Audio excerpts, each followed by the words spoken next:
Gómez de la Torre. Y ustedes preguntarán por qué tenemos que hablar con él. Hay varios temas en la agenda. Rodrigo, buenas tardes. Suelen, muy buenas tardes. Qué grato saludarles y grato saludar a todos los internautas que nos están siguiendo. Rodrigo, bueno, hoy día se conoció que una jueza dio paso a las medidas cautelares y a este pedido que presentaron algunas organizaciones sindicales para pues que se suspendan las reuniones del IES y se pueda designar a un representante de los trabajadores. ¿Qué fue lo que pasó? A ver, no he estado siguiendo este tema, la situación del decreto 571 y obviamente la posterior aprobación del artículo 28 a nivel de la Asamblea sí ha generado un poco de incertidumbre en lo que está pasando en el Consejo Directivo del IES y las designaciones, ya que si bien el sector empleador pudo definir de acuerdo a la metodología o el pedido del acuerdo del decreto ejecutivo a su representante, el sector trabajador, al no haberse puesto de acuerdo y de nombrar un solo delegado, iniciamos con 4 delegados y hemos ido bajando. Pero la situación ahí todavía está incierta en base a lo que planteaba el decreto 571. Ojo con esa parte. Sin embargo, en el proceso del 571, la Asamblea aprueba la reforma del artículo 28, dejando una incertidumbre adicional con respecto a qué mismo está pasando ahí. Y ahí podríamos sacar muchas lecturas de las cuales no sé si alguna pueda llegar a ser concluyente, lamentablemente. Hoy en su cuenta de Twitter, el abogado, el doctor Ramiro García, había publicado la acción de protección presentada por las organizaciones sindicales y sociales dirigida a que se proteja su derecho a designar al delegado de los afiliados ante el Consejo Directivo del IES. Ha sido aceptada a trámite y otorgada la medida cautelar. Además, también dijo que esto significa que no podrá sesionar el Consejo Directivo del IES hasta que se designe al delegado de los afiliados, elegido por la mayoría de las organizaciones sindicales y sociales legalmente reconocidas. Aquí el auto de calificación y ahí nos remite el documento. Ahora, teniendo en cuenta todo esto, lo que diría la jueza es que pues las organizaciones sindicales y digamos todos estos conglomerados de trabajadores tienen que hacer una sola fuerza para que se designe legalmente a un representante. De su lado, Rodrigo, ¿cómo va este tema? ¿Tienen previsto ya reunirse? Yo no estoy como delegado en el Consejo Directivo del IES, Claro. pero más bien lo que yo le hago la pregunta es una contrapregunta, es definir al delegado en base a qué. En base al artículo 28, derogado por la Corte Constitucional, o en base al artículo 28, reformado por la Asamblea Nacional, que está vigente y publicado en el registro oficial. Creo que esta situación más bien nos pone a todos en una suerte de limbo jurídico en donde, con el aprecio que le tengo a Ramiro García, yo sí me gustaría saber qué mismo está pasando, porque yo creo que ahí debería existir un pronunciamiento de qué mismo pasa, porque con el respeto al presidente de la República, el presidente de la República no es ente nominador, y fue a través de un decreto ejecutivo que él plantea que los entes nominadores nombren a sus delegados y retira a los delegados anteriores que se habían extendido en sus cargos, precisamente posterior a que en el año 2015 y inicios del 16, me pueden fallar un poco las fechas, finales del 15, se declara inconstitucional la forma de elegir a los representantes tanto de los trabajadores como de los empleadores, y estos, esperando la reforma desde la Asamblea del artículo 28, no habían podido retirar a sus delegados. Situación que en este instante se encuentra el representante Clavijo de los trabajadores. Entonces, estamos en una situación bastante complicada, porque si nos ponemos a ver, el presidente a través del decreto marca un plazo. Sector empleador, de las 5 federaciones, 3 delegan a alguien y está en tu derecho, que quien no participa, pues igual se allana a la decisión de la mayoría. El sector de los trabajadores presenta 4 candidaturas inicialmente, pero en el intermedio previo a la validación de la representante de los empleadores y esto lamentablemente hay que ser honestos, en el proceso previo a la validación a la representante de los empleadores, hay también una acción de protección que también está siendo tratada en corte. Entonces, yo sí personalmente, y aquí hablo a título personal, sí le digo que tenemos una situación bastante anómala y nos encontramos en una suerte de limbo jurídico entre las acciones de protección de lado y lado, más las decisiones que hay que irlas aterrizando, porque lo que sí es grave es que el IES, siendo una institución privada de derecho público, no puede quedarse sin consejo directivo. Y no puede quedarse con decisiones de dos cuando falta un delegado. ¿O qué pasa con el otro delegado? Porque ya la asamblea también ya se pronunció determinando un plazo de 120 días para convocar elecciones. Y esos 4 meses no quedan claros de quién mismo está en el cargo. Y aquí sí le digo, o sea, sin yo ser abogado, pero sí veo una situación que nos genera a mi criterio, eso se denominaría un limbo jurídico que no deja claridad de qué mismo está pasando. Y sí es preocupante porque es una institución que tiene un movimiento de liquidez importantísimo y sobre el cual no puede quedarse en estas condiciones. ¿Cómo nos afecta a los ecuatorianos, pues, esta falta de decisión en el Consejo Directivo del IES, sobre todo desde el lado de los trabajadores? ¿Cómo nos afecta, Rodrigo? Cualquier problema que tiene el IES a los ecuatorianos nos afecta indirectamente. Principalmente va a afectar las decisiones que el Consejo debe tomar en materia económica, en materia de inversiones, en cualquier, un menú gigantesco de decisiones que se deben tomar desde ahí para los afiliados y jubilados, que son los principales dueños y beneficiarios del Instituto Ecuatoriano de Seguridad Social.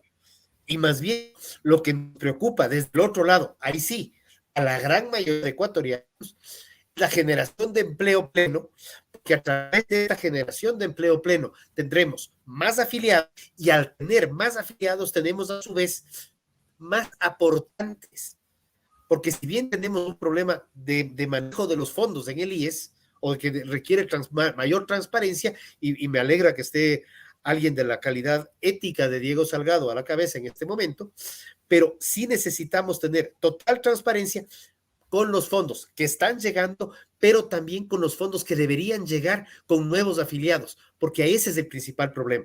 Si no tenemos más afiliados, la sostenibilidad del IES se va a ver comprometida. Y esto es un tema que sí hemos tratado en términos gremiales desde hace muchos años.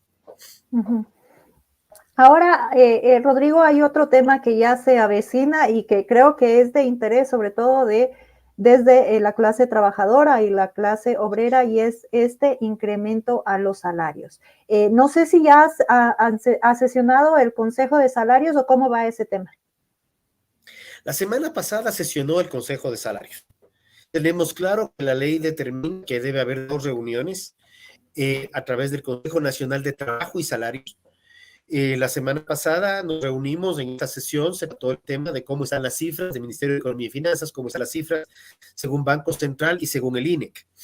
Está claro que la inflación proyectada para el año que viene está en 2.76% y la ley determina que al no existir un acuerdo a nivel de consejo, pues se tomaría una decisión en base a esa inflación proyectada, lo que determina el código, si no me falla la memoria, en el artículo 218.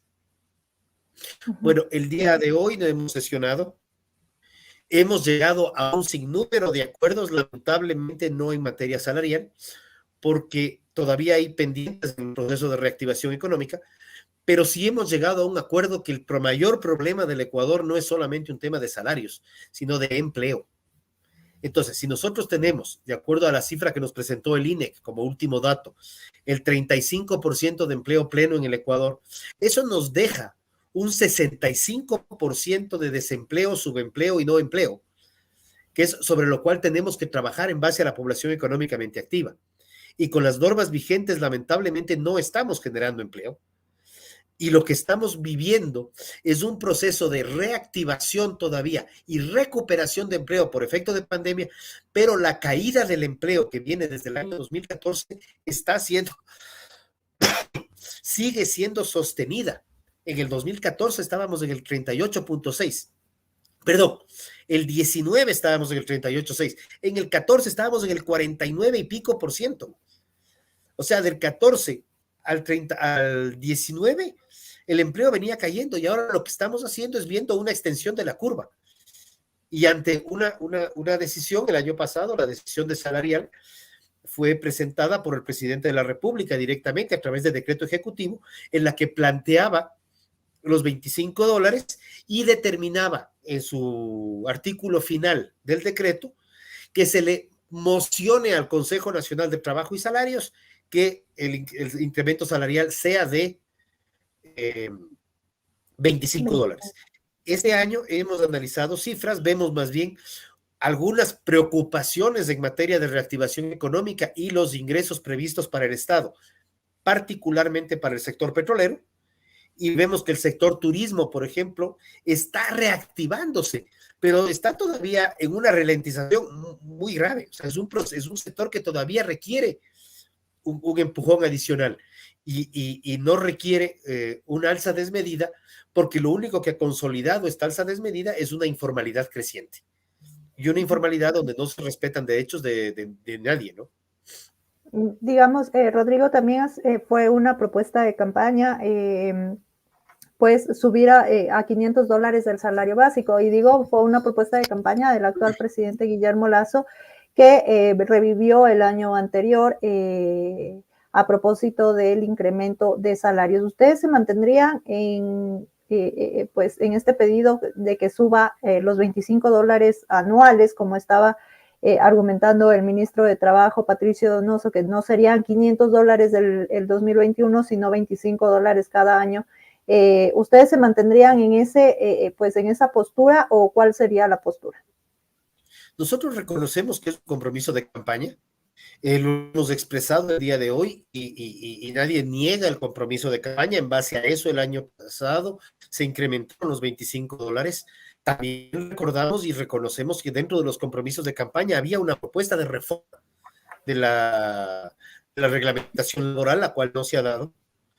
Entonces, sí vemos todavía que sí hay pendientes. Como le digo, el día de hoy se ha dado la segunda reunión del Consejo Nacional de Trabajo y Salarios. Hemos sí llegado a un acuerdo importante, trabajadores y empleadores, y hemos pedido que se visibilice en las actas la importancia de mantener los diálogos activos y permanentes a nivel de Consejo, buscando soluciones a la empleabilidad y a lo que esto implica, que es que más ecuatorianos tengan empleo pleno.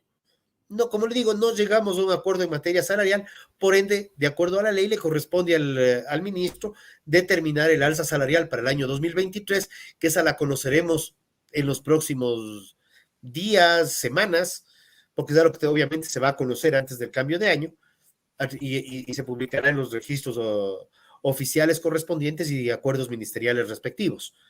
Más bien ahí sí, como consejo, más bien hemos visto que el Consejo Nacional de Salarios tiene un espectro muchísimo más amplio en base a su esencia primaria, que es llevar los diálogos tripartitos, trabajadores, empleadores, donde el gobierno es un facilitador, y buscar soluciones a los problemas estructurales y no quedarnos solamente en la coyuntura del salario, que es un tema tal cual coyuntural. Y no estar tratando los problemas estructurales de la empleabilidad en el Ecuador, que creo que ahí es donde deberíamos estar enfocándonos de una manera mucho más real y mucho más pragmática. No solamente reconociendo derechos de trabajadores y de empleadores, porque ambos dos tienen derechos, sino también reconociendo que las nuevas tecnologías de la información, la nueva dinámica laboral del siglo XXI, temas que ya nos discutíamos en el 19 y que han sido potenciados sustancialmente por efecto de la pandemia, deberían también ser considerados y no quedarnos como estábamos hace 100 años con una normativa recién en un proceso de migración del feudalismo a la revolución industrial 1.0, cuando en este momento el mundo ya está en la revolución 5.0 y el Ecuador está bordeando ya de la 3.5 a la 4.5 como versiones de revolución industrial. Estamos ya con procesos importantísimos de automatización. Todavía no evidenciamos claramente los procesos de robotización, pero la pandemia sí nos llevó a hacer una evaluación clara de lo que tiene que ver la productividad laboral, en donde cuántos trabajadores realmente se requieren para ejecutar un trabajo y cómo se puede utilizar las tecnologías de la información y la automatización para esto. Este mismo caso, nosotros hace 3 años ni siquiera sabíamos que esta aplicación que estamos utilizando, y tal vez los televidentes no la conocen, se llama SteamYard, no sabíamos. Había un Skype. Ahora hablamos de Zoom, SteamYard, hay un sinnúmero de aplicaciones, y así como ahorita estamos llevando una entrevista, también se llevan procesos dinámicos de contratación y de trabajos en equipo, donde no necesariamente la gente está ni siquiera en el mismo país o en el mismo continente. Por el contrario, el mundo está mucho más globalizado, y esa realidad tenemos que plasmarla también en la política laboral vigente. Rodrigo, ¿qué hablar del sector? Usted habló hace poco del empleo, ¿no? Y claro, muchos tenemos en la mente a la secretaria que está en una oficina, al mensajero que es de una empresa, incluso a las personas que nos sirven en un restaurante, pero también existen otros trabajadores que yo creo que son los más importantes y que fueron los más importantes durante la pandemia, como es el sector del agro y del campo. ¿Qué decir con respecto a ellos? ¿Cómo les ha tratado este año a ellos? Mira, el sector agrícola es un sector que este año la ha visto muy, muy dura. Es un sector que ha crecido en ciertos ámbitos, pero también ha visto un incremento de costos importantísimo. Los temas de costos por efecto de la guerra, que muchos lo ven exclusivamente la guerra, se dieron hace más de un año. En el mes de octubre y noviembre del 2021 ya teníamos un incremento en tema de fertilizantes, en tema de insumos muy elevado. El tema de los costos de movilización y transporte logístico se habían disparado en el mundo, y los fertilizantes ya habían subido cerca de un 120% antes de la guerra. Entonces, a ese incremento se le incrementó el salario en un 6.25%, que fue un golpe fuerte para el sector formal de la economía agraria, y que más bien ha frenado la formalización del sector, que es uno de los ejes críticos. El sector agrícola es el sector que da de comer al país, y da de comer al país en 2 ámbitos. Da de comer al país en el tema de generación de divisas, porque son cerca de, el 2021 cerramos con 13.800 millones de dólares generados en divisas, y da de comer en términos más realísticos, con la leche, con los huevos, con la carne, con las papas, con el arroz, con el maíz. Entonces, cuando ese sector en el cual se trabaja en una economía de base, el salario se va muy por encima de la capacidad de pago, lo que sucede es que la gente deja de contratar. Y ahí viene un problema, y es un sector que representa el 30% de la población económicamente activa. Entonces, hay que medir muchísimo qué decisiones se van tomando en la parte política, y más aún en la parte política coyuntural, cuando estamos sentados en una oficina, en unas condiciones, cuando el trabajo de campo se lo realiza a campo abierto. Si a nosotros en este momento que estamos, usted en una oficina, yo en otra, afuera puede estar haciendo sol, como puede estar lloviendo, como puede estar nevando inclusive, o granizando.